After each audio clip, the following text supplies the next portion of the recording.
Star versus the Forces of Evil belongs to Daron Nefcy, Disney Channel, and all other people associated with its creation. Please support Star versus the Forces of Evil and go buy the Magical Book of Spells. Hello everybody, Raspberry Barrel here, and now we're reading the 14th chapter in the Star versus the Forces of Evil Magical Book of Spells, Moon the Undaunted. Guys, we're almost at the end of the book. We're now getting to the rest of the characters that we know in the show. Let's see what cool secrets we learn about Moon from her chapter. Moon the Undaunted. The immortal monster will long be haunted by the darkest spell of Moon the Undaunted. Columbrian Crystal Bulb. This crystal is only found in the crystal dimension. It's almost indestructible. A funny aside, River bought me a Columbrian Crystal Collection spoon for an engagement present. He was tickled that he could find something to match my wand. The spoon was hand-carved by a hermit who lived 3/4 of his life inside a secret cave in the crystal dimension. He only made 3 crystal spoons. It takes 1/4 of your life to carve one spoon. This is no set amount of years. The 1/4 is based entirely on your own personal lifespan, and the crystal can tell when you will die by the sweat it takes on your hands. I treasure that spoon, and it's also wonderful for sectioning grapefruit. Pumpkin. This is Pumpkin, my mill horse. He has sired by a brother of Svtfoe, Festivia the Fun's mill horse. He has a special relationship with my pig goat, little Chauncey. Mill horses are truly magical creatures, and without them, we queens would be at a severe disadvantage. Snakewood Handle. A little-known fact about snakewood. It is not found in our dimension. The only recorded instance of it being in Muni, other than on my wand handle, was when 2 pixies from Pixtopia found a stick of it when they visited the Never Zone and took it home with them as a souvenir. While trying to fix our defective pair of dimensional scissors, Hekapoo accidentally visited these pixie travelers while they were having a baby shower for their neighbor. They were so taken with her that they gave her the stick as a gift. This book belongs to Princess Moon Butterfly. Please return with care. A note from Star. Knowing stuff about your teenage mom and dad is just TMI. Think I'm gonna skip this chapter for now. Moon the Undaunted. 5 butterfly power. A rolly sign, dead horse. Height, 5'7". Cheek emblem, diamond. Attributes, strength, 15. Intelligence, 17. Wisdom, 17. Common sense, 19. Constitution, 13. Charisma, 16. An adium. I have gone through the beginning of my chapters and marked everything Biddy before death, so that there is a clear delineation between the pages written before my mother died and after, AD. There is also a section marked grieving. Please do not judge me for the choices I made during these first dark days. Those were rather difficult times, and I was barely 17. I was not prepared to be queen, and royal responsibilities proved a heavy mantle upon and innocent adolescent shoulders. I must also say that were it not for my betrothed River, I do not know what would have become of me. It is his eternal optimism and good cheer that have made my reign survivable. To River, I dedicate this adium. Hello, whoever you are that is reading this. BD before death. This has been quite a morning for me. My mother summoned me to the battlefield to have a breakfast of hardtack and canned meat with her in her tent. She handed me this magical book of spells and told me she thought I was ready to begin writing in it. Now that I am 14 years old. I was alarmed at first. I asked if something was wrong. Was she going away? She assured me that no, absolutely all is well. This is a normal step for all the princesses.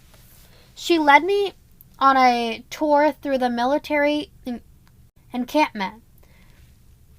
It was quite a sight, seeing the armies of Muni assembled, and a bit of concern.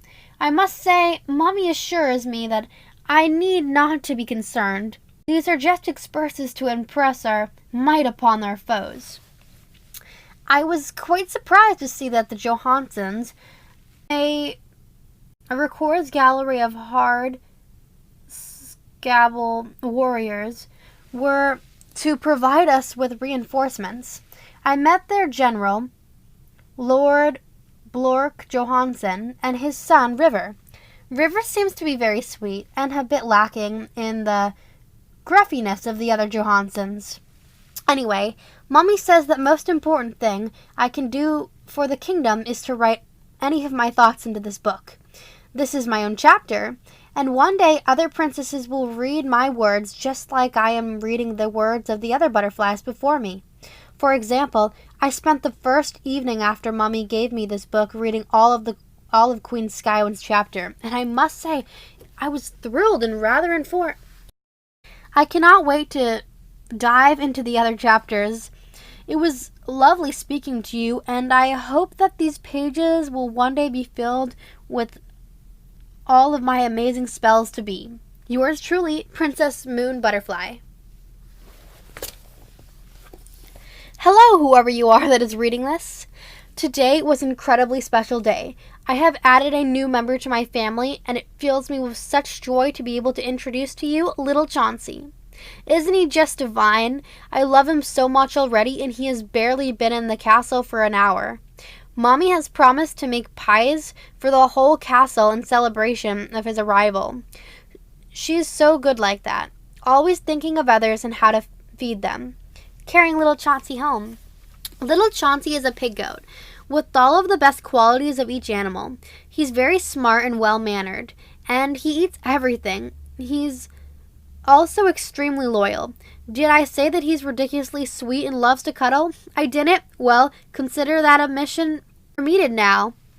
How, you ask me, did I choose little Chauncey out of all the other pig goats at the royal bestiary? Well, I'll tell you.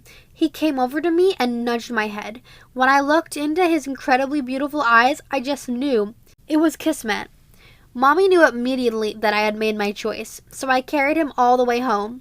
What a wonderful birthday surprise. Oh, did I neglect to say that it's my birthday? Yes, today is my 17th birthday, and little Chauncey is the best birthday present ever from Mommy. Yours truly, Princess Moon Butterfly. Biddy before death. Little Chauncey is the best friend a princess could have. He makes me very happy. A bunch of pictures. Little Chauncey's beautiful pink diamond collar, which was a gift from Mommy. Me and little Chauncey at the fair. Little Chauncey eating everything, even eating Mommy's shoes. Pumpkin and little Chauncey, a friendship that transcends space and time. From the moment we brought little Chauncey home, it was clear that there was something special about him. I quickly became convinced that he could use his brain power to non-verbally communicate with other animals. But even I was shocked when I realized he could speak telepathically with my mill horse Pumpkin.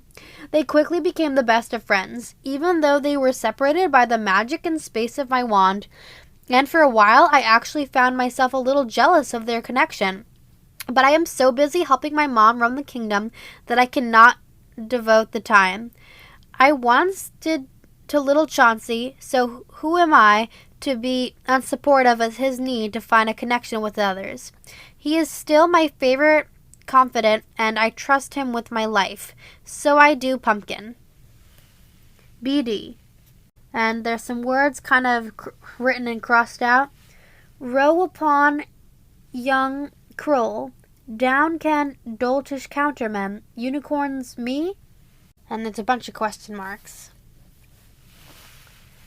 And added, Here begins the grieving part of my chapter, a time in my life that I consider to be the darkest, when my mother was killed and my sadness was strongest.